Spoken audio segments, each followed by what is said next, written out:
ಮನಕ್ಕೆ ಗೌರವ ಕೊಡಲಾಗುತ್ತೋ ಅದೇ ರೀತಿಯಲ್ಲಿ ವಂದೇ ಮಾತರಂಗೂ ಗೌರವ ಕೊಡಬೇಕು. ಅಧಿಕೃತ ಸರ್ಕಾರಿ ಕಾರ್ಯಕ್ರಮಗಳಲ್ಲಿ ರಾಷ್ಟ್ರಗೀತೆಗಿಂತ ಮುಂಚೆ ವಂದೇ ಮಾತರವನ್ನು ಹಾಡಬೇಕು. ಅದನ್ನು ನುಡಿಸ್ತಾ ಇರುವಾಗ ಎಲ್ಲರೂ ಎದ್ದು ನಿಲ್ಲಬೇಕು.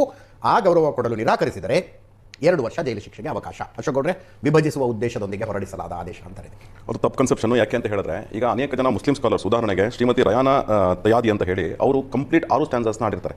ಅದ್ರ ಜೊತೆಗೆ ಅಶ್ವಾಕ್ ಉಲ್ ಖಾನ್ ಅವರು ಆಡ್ತಾ ಇದೇ ಒಂದೇ ಮಾತ್ರ ಮಾಡ್ತಾ ನೇಣಿಗೆ ಶರಣಾಗ್ತಾರೆ. ಅದಾದ್ಮೇಲೆ ಮೌಲಾನಾ ಹಜರತ್ ಮೌಲ್ವಿ ಅವರು ಸಹ ಕಂಪ್ಲೀಟ್ 6 ಸ್ಟ್ಯಾನ್ಸ್ ಆಡಿರ್ತಾರೆ. ಅದಾದ್ಮೇಲೆ ಒಂದು ಹೆಸರಿದೆ, ನಾಮ ಮಾತ್ರ ಮುಸ್ಲಿಮರು. ಇಲ್ಲ, ನಮಗೆಲ್ಲ ಗೊತ್ತಾಗೋಯ್ತು.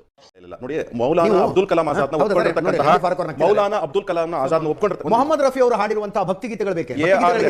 AR. Rahman declared as Muslim. ಅವರು ಸಹ 1997 ಅಲ್ಲಿ ಒಂದು ಕಂಪ್ಲೀಟ್ ಕಾಂಪೋಸ್ ಮಾಡಿ ಅದನ್ನ ಒಂದೇ ಮಾತ್ರ ಆಡಿರ್ತಕ್ಕಂಥದ್ದು ಉಂಟು. ಜೊತೆಗೆ ಈಗ ಪಾಯಿಂಟ್ ಏನು ಅಂತ ಹೇಳಿದ್ರೆ, ಎಲ್ಲಿ ಪ್ರಾರಂಭ ಆಗುತ್ತೆ, 1923 ನಲ್ಲಿ ಏನಾಗಲೇ ನಾತು ಸರ್ ಹೇಳ್ತಿದ್ರು, ಅಲಿ ಬ್ರದರ್ಸ್ ಅಲ್ಲಿ ಮೊಹಮ್ಮದ್ ಅಲಿ ಅವರು ಇನ್ ಸ್ಪೆಸಿಫಿಕ್ ಹೇಳ್ತಾರೆ, ಇದ್ರ ಬಗ್ಗೆ ನನಗೆ ತಕರಾರಿದೆ ಅಂತ ಹೇಳಿ ಅವರೇ ಪಾಕಿಸ್ತಾನನ ಹುಟ್ಟಾಕ್ಲಿಕ್ಕೆ ಮತ್ತು Pakistan terminology two nation theory terminology ಕೊಟ್ಟಿದ್ದು ಅವರೇ. ಜೊತೆಗೆ 1937 ಏನಾಯ್ತು ಅಂತ ಆಗಲೇ ಎಕ್ಸ್ಪ್ಲೇನ್ ಮಾಡಿದ್ದಾರೆ. ವಿಚಾರ ಇರತಕ್ಕಂಥದ್ದು ಇಷ್ಟೇ, ವೆರಿ ಸಿಂಪಲ್. ಒಂದೇ ಮಾತ್ರದಲ್ಲಿ ನಾವು 6 ಸ್ಟ್ಯಾನ್ಸ್ನಲ್ಲಿ ನಾವು ಏನು ಹೇಳ್ತಾ ಇದ್ದೇವೆ, ನಾನು ನಿನಗೆ ತಲೆ ಬಗ್ಗಿಸಿ ಶರಣಾಗತಿಯನ್ನು ಭಾವವನ್ನು ತೋರ್ತಾ ಇದ್ದೇನೆ.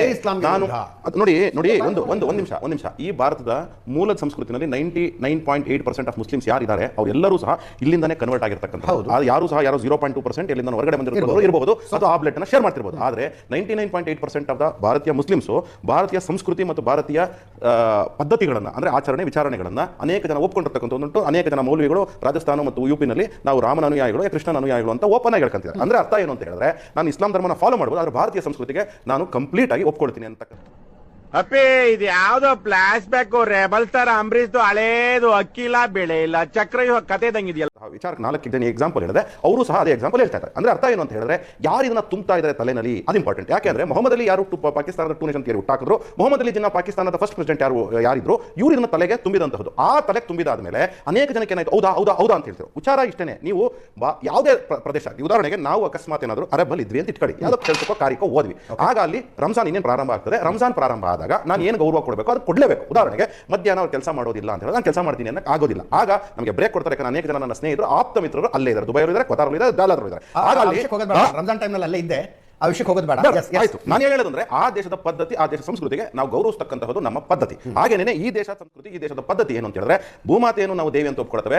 ಏನು ಸ್ಟ್ಯಾನ್ಸಾ, 5th ಸ್ಟ್ಯಾನ್ಸಾ ಅಂತ ಹೇಳ್ತಿದ್ದಾರೆ ಅನೇಕ ಜನ. ಅದರಲ್ಲಿ ದುರ್ಗೆ, ಸರಸ್ವತಿ ಮತ್ತು ಲಕ್ಷ್ಮಿಗೆ ನಾವು ಏನು ತಲೆಬಾಗ್ತೀವಿ ಅಂತ ಹೇಳ್ತಾ ಇದೀವಿ. ಅದು ಏನಕ್ಕೆ ಅಂದ್ರೆ, ಜ್ಞಾನದ ಸ್ವರೂಪ ಸರಸ್ವತಿ, ಶಕ್ತಿಯ ಸ್ವರೂಪ ದುರ್ಗಾ, ಆಮೇಲೆ ಯುಕ್ತಿಯ ಸ್ವರೂಪ ಲಕ್ಷ್ಮಿ. ಅಂದ್ರೆ ಅರ್ಥ ಏನು ಅಂತ ಹೇಳಿದ್ರೆ, ಜ್ಞಾನ, ಯುಕ್ತಿ ಮತ್ತು ಶಕ್ತಿ ಪ್ರತಿಯೊಬ್ಬ ಮನುಷ್ಯನಿಗೆ ಬೇಕಾಗಿರತಕ್ಕಂಥದ್ದು. ಅದರಿಂದಾಗಿ ನಿನ್ನ ತಾಯಿ, ನಿನ್ನ ಶರಣಾಗತಿ ಅಂದ್ರೆ ತಾಯಿ ನಾಡಿಗೆ ಶರಣಾಗತಿ ಆದ್ಮೇಲೆ ನನಗೆ ಜ್ಞಾನ, ಯುಕ್ತಿ ಮತ್ತು ಶಕ್ತಿ ಸಿಕ್ತು ಅಂತ ಹೇಳಿ ಆ ಸ್ಟ್ಯಾನ್ಸನ್ನು ಸಹ ಹೇಳ್ತಕ್ಕಂಥದ್ದು. ಯಾಕಂದ್ರೆ ನಾನು ಬೆಳಗ್ಗೆಯಿಂದ ಇದ್ರ ಬಗ್ಗೆ ಸಂಪೂರ್ಣವಾಗಿ ಅಧ್ಯಯನ ಮಾಡಿ, ಅದ್ರ ಜೊತೆಗೆ ಅನೇಕ ಹಿಸ್ಟಾರಿಕಲ್ ಸ್ಕ್ರಿಪ್ಚರ್ಸ್ ಮುಂಚೆ ಓದಿದ್ದೆ, ಬಟ್ ಇನ್ನೊಂದ್ಸತಿ ಅಧ್ಯಯನ ಮಾಡಿ ಇವತ್ತು ಅದಕ್ಕೆ ಈ ಒಂದೇ ಮಾತ್ರನ ಏನ್ ಅರ್ಥ ಅಂದ್ರೆ ನಿಜವಾಗ್ಲೂ ಸಮಸ್ಯೆ ಇದ್ರೆ ಏನಕ್ಕೆ ಇರಬಹುದು ಅಂತ ಹೇಳ್ಬಿಟ್ಟು ಓದಿದ್ದೀನಿ. ಅಂದ್ರೆ ವಿಚಾರ ಇಷ್ಟೇನೆ. ಎ.ಆರ್. ರೆಹಮಾನ್ ಒಪ್ಕೊಳ್ಬಹುದು, ಅದಾದ್ಮೇಲೆ ಮೌಲಾನಾ ಆಜಾದ್ ಅವರು ಒಪ್ಕೊಳ್ಬಹುದು, ಆದ್ರೆ ಮೊಹಮ್ಮದ್ ಜಿನ್ನಾಗೆ ಒಪ್ಪಿಗೆ ಇಲ್ಲ, ಮೊಹಮ್ಮದ್ ಅಲಿಗೆ ಒಪ್ಪಿಗೆ ಇಲ್ಲ. ಮೊಹಮ್ಮದ್ ಅಲಿನ್ ಫಾಲೋ ಮಾಡ್ತೀರಾ, ಮೌಲಾನಾ ಆಜಾದ್ನ ಒಪ್ಕೊಳ್ತಿರೋ ಅಥವಾ ಎ.ಆರ್. ರೆಹಮಾನ್ ಒಪ್ಕೊಳ್ತಿರೋ ಅಂತಕ್ಕಂಥ ವಿವೇಚನೆ. ಆಮೇಲೆ ಇದ್ರ ಜೊತೆಗೆ ಸಂತ ಶಿಶುನಾಳ ಶರೀಫರನ್ನ ಒಪ್ಕೊಂಡಿರ್ತಕ್ಕಂಥದ್ದು, ಬೆಳೆಸಿರ್ತಕ್ಕಂಥದ್ದು ಇದೇ ನನ್ನ ನಾಡು. ಅವರು ಸಹ ಅನೇಕ ವಿಚಾರಗಳಂದ್ರೆ ಆ ವಿಚಾರಗಳನ್ನ ಬಂದಾಗ ತಾಯಿ ಅಂತ ಹೇಳಿ ಒಪ್ಕೊಂಡಿರ್ತಕ್ಕಂಥದ್ದು. ಅಂದ್ರೆ ನನ್ನ ತಾಯಿನಾಡಿಗೆ ಒಪ್ಕೊಂಡಿರ್ತಕ್ಕಂಥದ್ದು. ನಾವು ನೋಡಿ, ಸಂತ ಶಿಶುನಾಳ ಶರೀಫ್, ಅಬ್ದುಲ್ ಕಲಾಂ ಆಜಾದ್, ಸುಲ್ತಾನು ಔರಂಗಜೇಬು ಆದರ್ಶ ಆಗ್ಬೇಕಾ ನನ್ನ ಭಾರತದ ಮುಸ್ಲಿಮರಿಗೆ, ಅಥವಾ ಸಂತನ ಶಿಶುನಾಳರಾಗಬೇಕಾ, ಅಥವಾ ಅಬ್ದುಲ್ ಕಲಾಂ ಆಜಾದ್ ಆಗ್ಬೇಕಾ, ಅಥವಾ ಕಲಾಂ ಆಗ್ಬೇಕಾ? ನೋಡಿ, ವಿಚಾರ ಇಷ್ಟೇನೆ. ಭಾರತೀಯ ಮುಸಲ್ಮಾನರು ಯಾರು ಸಹ 99.8% ಮುಸಲ್ಮಾನರು ಭಾರತದಲ್ಲೇ ಹುಟ್ಟಿ ಭಾರತೀಯ ಸಂಸ್ಕೃತಿಗೆ ತಲೆಬಾಗ್ತಕ್ಕಂಥದ್ದು ಅವ್ರದ್ದು ಕರ್ತವ್ಯ. ಅಂದ್ರೆ ಅವರು ಸಂವಿಧಾನ ಕೊಟ್ಟಿರೋ ಧಾರ್ಮಿಕ ಸ್ವಾತಂತ್ರ್ಯಕ್ಕೆ ನೋಡಿ, ಸಂವಿಧಾನ ಧಾರ್ಮಿಕ ಸ್ವಾತಂತ್ರ್ಯತೆ, ಧಾರ್ಮಿಕತೆ ವಿಚಾರಗಳು ಮಾತ್ರ ಕೊಟ್ಟಿದೆ. ನಾತು ಅವರು ಕರೆಕ್ಟ್ ಆಗಿ ಹೇಳೋದು ಏನಂತಂದ್ರೆ, ಇದು ಈ ಫಿಗರ್ ಎಲ್ಲೋ ನೋಡ್ದಂಗೈತಲ್ಲ, ನಂಗೂ ಹಂಗೆ ಅನ್ನಿಸ್ತಾ ಐತೆ. ಧರ್ಮದ ವಿಚಾರ ಅಲ್ಲ, ತಾಯಿಯನ್ನು ಭೂತಾಯಿಯನ್ನು ನಾವು ತಾಯಿ ಅಂತ ಒಪ್ಕೊಂಡಂತಹ ವಿಚಾರ. ಅದು ಭಾರತೀಯ ಸಂಸ್ಕೃತಿ, ಭಾರತೀಯ ನೆಲಗಟ್ಟಿನಲ್ಲಿ ಇರ್ತಕ್ಕಂಥದ್ದು. ಅಂದ್ರೆ ಇದು ನಾವು ಭಾರತದಲ್ಲಿ ಇದ್ದಾಗ ಪ್ರತಿಯೊಬ್ಬರು ಭಾರತೀಯರಾಗಿರಬೇಕು, ಈ ಸಂಸ್ಕೃತಿ ಒಪ್ಕೊಳ್ಬೇಕು. ನಾನು ಅಕಸ್ಮಾತ್ ಕೊತಾರ ಇದ್ರೆ ನಾನು ಕೊತಾರ ಸಂಸ್ಕೃತಿ ಒಪ್ಕೊಳ್ತೇನೆ. ಮಾತಾಡಿ ನೋಡಿ, ಭಾರತೀಯ ಸಂಸ್ಕೃತಿ ಅಂತಕ್ಕಂಥದ್ದು ಏನು ಅಂದ್ರೆ, ನಮ್ಮ ಯಾವುದೇ ವಿಚಾರಗಳಿರಬಹುದು ಅಂದ್ರೆ ತಾಯಿ ಭೂತಾಯಿನ ನಾವು ತಾಯಿ ಅಂತ ಒಪ್ಕೊಂಡಾಗ ಭಾರತೀಯ ಸಂಸ್ಕೃತಿನೇ ಅದು. ಈಗ ಆಗ್ಲೇ ಪಡ್ಕೆ ಅವರು ಹೇಳಿದ್ರಲ್ಲ, ವಿಚಾರನ ಎರಡು ಫ್ಯಾಕ್ಟ್, ಒಂದು ವ್ಯಾಲ್ಯೂ, ಒಂದು ಫ್ಯಾಕ್ಟ್ ನ ಫ್ಯಾಕ್ಟ್ ಆಗಿ ನೋಡ್ತೇವೆ, ಅದ್ರ ಜೊತೆಗೆ ಅದಕ್ಕೆ ವ್ಯಾಲ್ಯೂ ಸೇರಿಸಿದಾಗ ಅದು ಭಾರತೀಯ ಸಂಸ್ಕೃತಿ ಆಗ್ತದೆ. ಅದೇ ವಿಚಾರನೇ. ಅಂದ್ರೆ ನಾವು ಭೂತಾಯಿ ತಾಯಿ ಅಂತ ಹೇಳ್ತೇವೆ, ನೀರನ್ನು ಗಂಗೆ ಅಂತ ಹೇಳ್ತೇವೆ, ಗಂಗೆ ಮಾತೆ ಅಂತ ಹೇಳ್ತೇವೆ, ಗೋ